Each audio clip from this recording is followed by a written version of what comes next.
It's December 10th, which means 18 OHL players are now in Ottawa trying out for Team Canada for the upcoming 2025 World Junior Hockey Championships.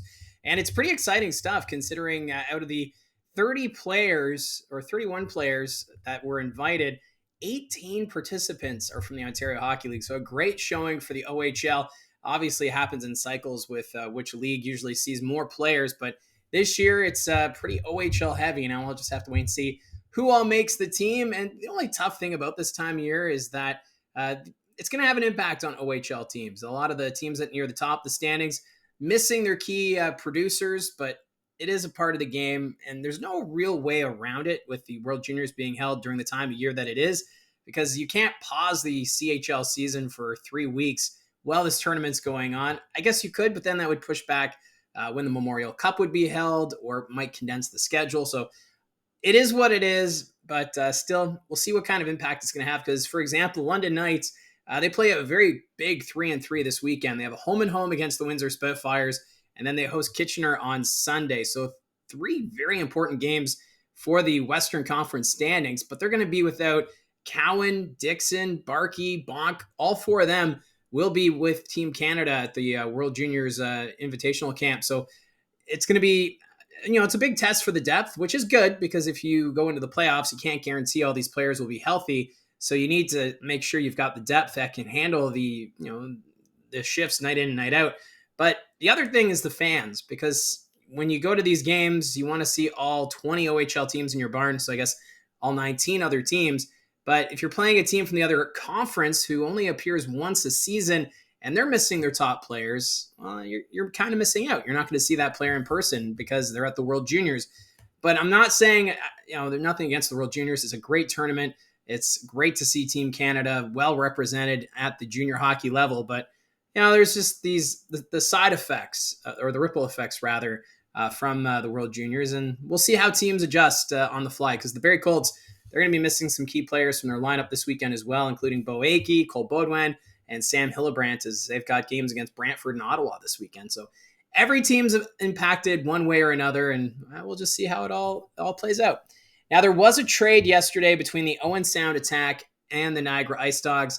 Niagara trading Masen Wray to Owen Sound for a 7th-round pick in 2026. Now, for Masen Wray, a depth player, recently he's been slotted on the 4th line playing center for Niagara after Alex Asadorian came back from his injury. So not getting a lot of ice time, but in 27 games this season, Wray has 3 goals, 4 assists, 7 points, so not too bad.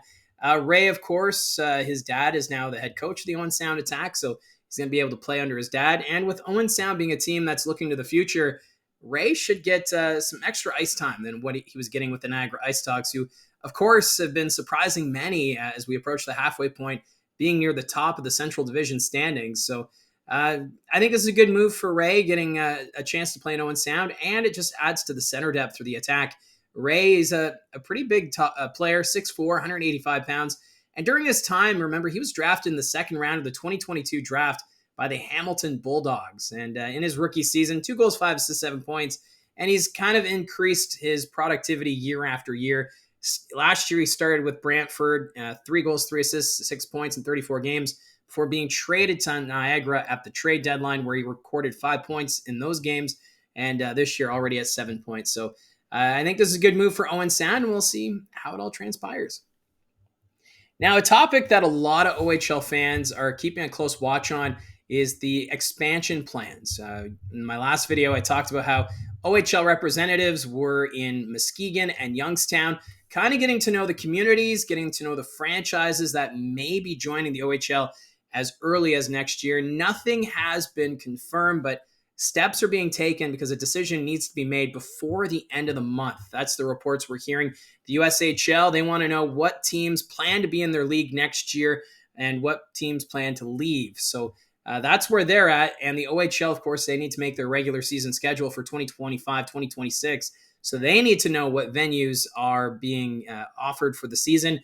So a decision needs to be made. But what's interesting is Ryan Kennedy of the Hockey News posting that USA Hockey has to give their approval first before the OHL can expand into the United States further. And what he's being told, there's no appetite to hold that kind of vote. but these are businesses. So I'm almost wondering if this vote would be more of a formality, because I did some digging into past relocations when teams moved into different jurisdictions. The most recent, of course, being the Plymouth Whalers when they moved to Flint. USA Hockey not involved in the relocation process.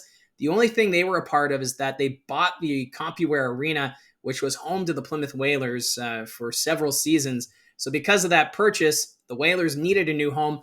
Their primary target was actually Chatham, Kent, but because Chatham City Council not able to commit the funding for a brand new arena, the second option was Flint. And now the Firebirds celebrating their 10th anniversary. And USA Hockey not involved in any sort of vote for that procedure. Same thing with the North Bay Centennials when they relocated to Saginaw, Michigan. USA Hockey not involved in that move. It was just a relocation approved by the Ontario Hockey League. And same for the Niagara Falls Thunder when they moved to Erie to become the Otters. Again, USA Hockey not involved there. So I guess maybe expansion is a little different, as USA Hockey may have more of a say, but I would imagine it'd be more of a formality if these teams willing to move to the OHL to continue to operate in the United States, as it's providing jobs for U.S. athletes in the junior circuit, because you don't want to see teams fold. And I wonder if maybe that's the approach Muskegon or Youngstown would provide, saying if we don't relocate, we risk folding. And then maybe that's where USA Hockey would vote in favor, because I think this is a formality. Ever since the vote from the NCAA allowing CHL players in the Division I schools, things have been kind of blowing in the wind, trying to figure out how this is all going to work. And I wonder if this will be another formality if these two teams choose to join the OHL as expansion teams as early as next year. And I was doing some digging in regards to the last time the OHL expanded into the United States. You have to go back to 1990, the Detroit CompuWare Ambassadors. So what happened here is for Peter Karmanos, he owned the Windsor CompuWare Spitfires at the time in the late 80s. And what he wanted to do was relocate the Spitfires across the river into Detroit. So his goal was to bring an OHL team to join the CompuWare banner, because CompuWare in Detroit, they had a youth program. They were already involved in like the North American Hockey League before the OHL. They just wanted to add Junior A to their circuit. So Karmanos was denied the relocation of the Windsor Spitfires to Detroit. Then he actually looked to the Sioux Greyhounds. He had plans to relocate the Greyhounds to Detroit, but that plan also rejected at the time, and then was granted an OHL expansion team. And remember, this was the first time the OHL put a team in the United States. The WHL had American teams at the time, so this was a first for the OHL, and that happened to be the Detroit CompuWare Ambassadors, who lasted 2 years in Detroit under that name. They would switch to the Detroit Junior Red Wings, playing out of Joe Louis Arena. It was a partnership then between the OHL club and the Detroit Red Wings. But then Karmanos had a bit of a feud with Illich, the owner of the Red Wings, and was basically kicked out of Joe Louis Arena. That was also around the time that Karmanos purchased the Hartford Whalers and moved them to Carolina. And because of that move, he wanted to keep the Whalers name, so he renamed his junior team the Detroit Whalers, and then eventually the Plymouth Whalers, before moving to Flint, where they're now the Flint Firebirds. So a lot of history when you dig deep into the OHL with even the Flint Firebirds. Their lineage dates back to the very first OHL team in the United States, the Detroit CompuWare Ambassadors. So wanted to touch on that. Also there, I couldn't find anything that said USA Hockey had a say in the expansion of the OHL into the United States. Maybe there was a vote, but from my research, what I've been looking up, it's been showing just Karmanos wanted a team and the OHL approved it. So that's how it all stands. And how often do we get to talk about the Detroit CompuWare Ambassadors? It was a very unique color scheme they had on their jerseys with the brown and the orange, but still, how often do we get to talk about the Ambassadors? Got to take advantage of it here. So that's how I see it from the booth. Let me know in the comments section down below your thoughts on any of the expansion talk. Do you think this should be going through?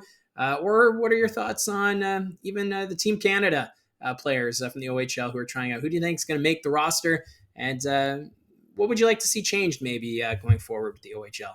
Love the interaction. Thanks again for all your support. And don't forget to hit like and subscribe. Talk to you soon.